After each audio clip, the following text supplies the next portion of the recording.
really pleased that President Obama and Mrs. Obama have come down to Dallas. Also want to welcome Vice President Mrs. Biden, Mr. Mayor, Chief Brown, elected officials, members of the law enforcement community. Today the nation grieves, but those of us who love Dallas and call it home have had 5 deaths in the family. Laura and I see members of law enforcement every day. We count them as our friends. And we know, like for every other American, that their courage is our protection and shield. We're proud of the men we mourn and the community that has rallied to honor them and support the wounded. Our American police chief and our police department have been mighty inspirations for the rest of the nation.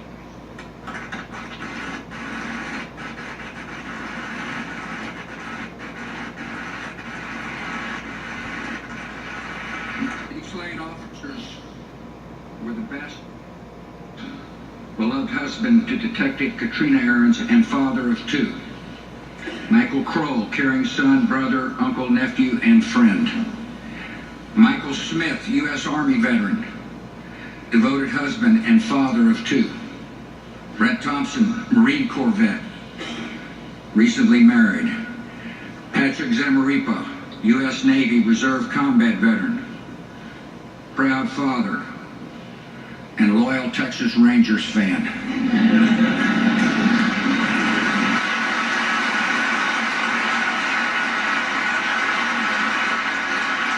With their deaths, we have lost so much. We are grief-stricken, heartbroken, and forever grateful. Every officer has accepted a calling that sets them apart. Most of us imagine at the moment called for that we would risk our lives to protect a spouse or a child. Those wearing uniform assume that risk for the safety of strangers. They and their families share the unspoken knowledge that each new day can bring new dangers. But none of us were prepared or could be prepared for an ambush by hatred and malice. The shock of this evil still has not faded. At times it seems like the forces pulling us apart are stronger than the forces binding us together. Argument turns too easily into animosity. Disagreement escalates too quickly into dehumanization. Too often we judge other groups by their worst examples, while judging ourselves by our best intentions. And this has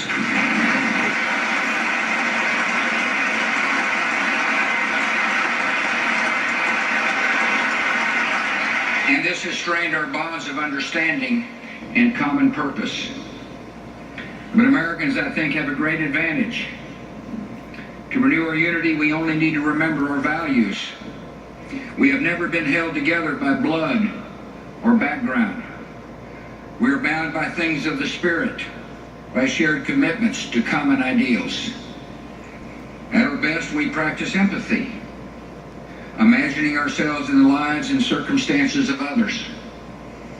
This is the bridge across our nation's deepest divisions. And it's not merely a matter of tolerance, but of learning from the struggles and stories of our fellow citizens and finding our better selves in the process. At our best, we honor the image of God we see in one another. We recognize that we are brothers and sisters, sharing the same brief moment on earth and owing each other the loyalty of our shared humanity. At our best, we know we have one country, one future, one destiny. We do not want the unity of grief, nor we want the unity of fear. We want the unity of hope, affection, and high purpose. We know that the kind of just, humane country we want to build, that we have seen in our best dreams, is made possible when men and women in uniform stand guard. At their best, when they're trained and trusted and accountable, they free us from fear.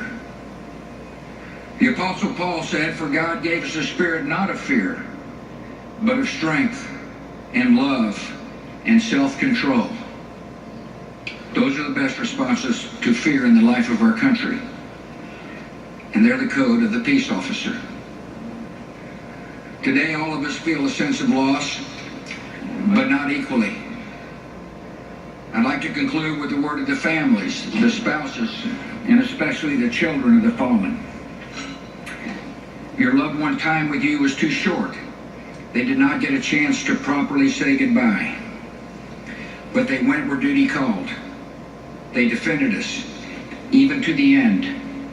They finished well. We will not forget what they did for us. Your loss is unfair. We cannot explain it. We can stand beside you and share your grief. And we can pray that God will comfort you with a hope deeper than sorrow and stronger than death. May God bless you.